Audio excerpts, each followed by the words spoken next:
Hello, welcome to this channel. My name is Janet. I'm working through the King James's Bible within a year. This is my journey.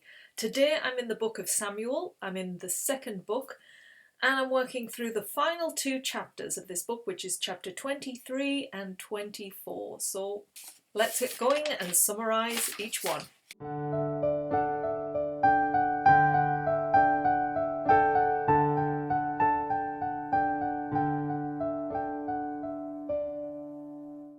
So in the last video I did, it was on chapter 22 and it was going through King David. He was relaying this song he'd written to the Lord, expressing how he felt and how the Lord has supported him throughout his journey. And this is pretty much an extension of that. So in chapter 23, this is the last part of the song, and it's also kind of David's last real connection with the Israelites. A bit like Moses, remember when it was his last part, he gave that sermon about the book he'd written. Well, this is kind of like what David is doing. It's his kingship, how he's led it and how he's sort of passing that on.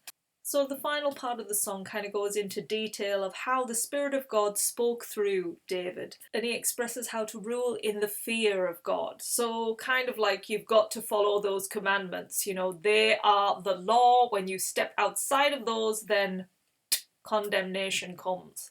He also recognizes he wasn't perfect as a king. He had his flaws, and we've seen that where he slipped up and he's had to pay for his wrongdoings. One of the major ones was when he slept with Beer-sheba, another man's wife, had a child with her, and then he had him killed. I mean, that was a huge sin he carried out, and he's had to pay for it. So he says he wasn't always blessed and justice wasn't always served. But he says he made an everlasting covenant with God, or more so, God was always there. He said he knew he could trust God to deliver his enemies to him, and he had God on his side. He fought those battles and he won victoriously. And so that ends the song, kind of covers that. Now, if you want to read the poetic song itself, check out the link under this video for chapter 23.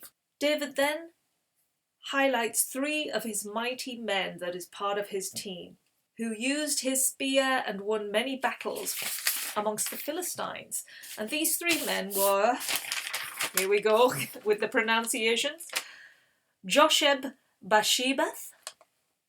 Now he killed 800 men at one time. This is particularly why he was great. Eleazar and Shammah. They are the three mighty men that David is highlighting here that fought well in the battle and killed many Philistines. He then goes on to discuss an act of bravery. Here David relays three men that came to him when he was in the cave of Adullam. This was during the harvest. And the Philistines at this point were camping around, and they were in the Bethlehem area. They had garrison there. Now, although David had a fortress around him, he spoke about wanting to drink from the water of Bethlehem.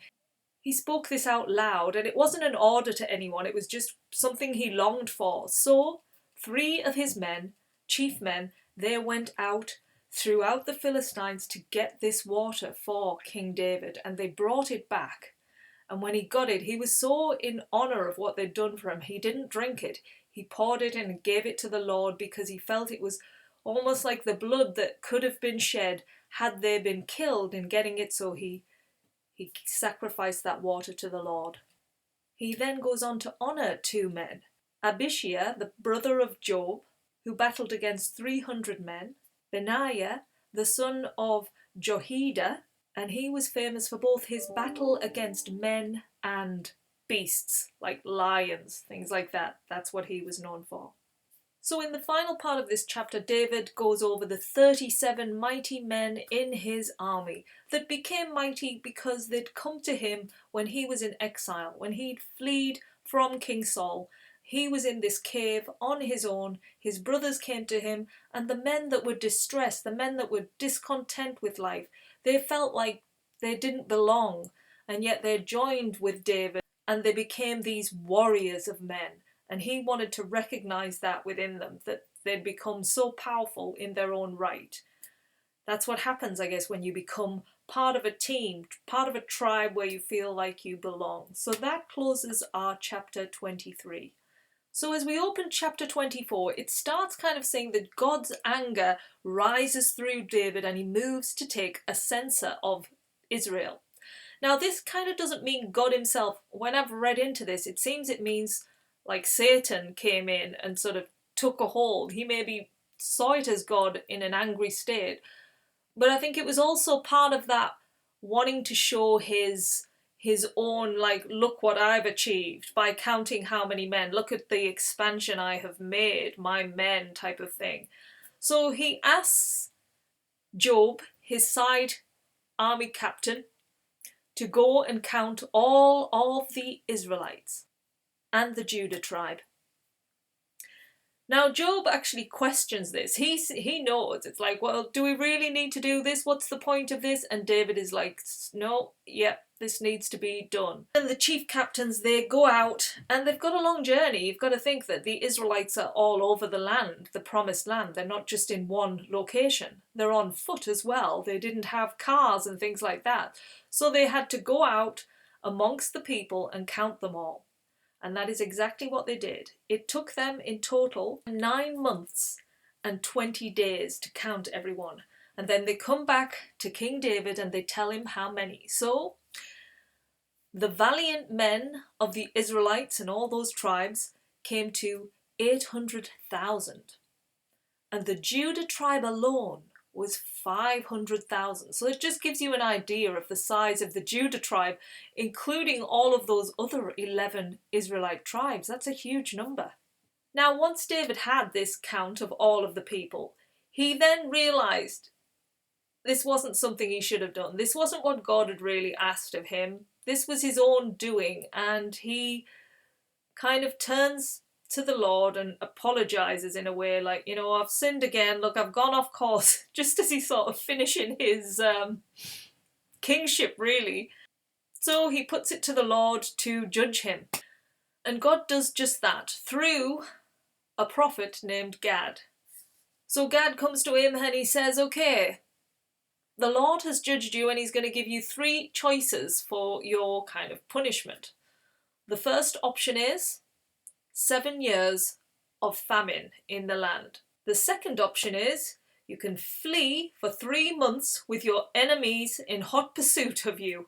And the third and final option is 3 days of a plague. Now this is a bit of a test.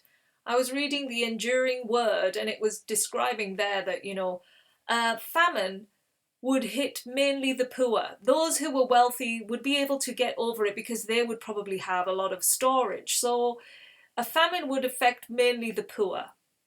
Now, fleeing 3 months with the enemies pursuing him, that's going to cause a lot of deaths, really. A lot of people are going to die innocently in these battles. 3 months is a long time to be at war.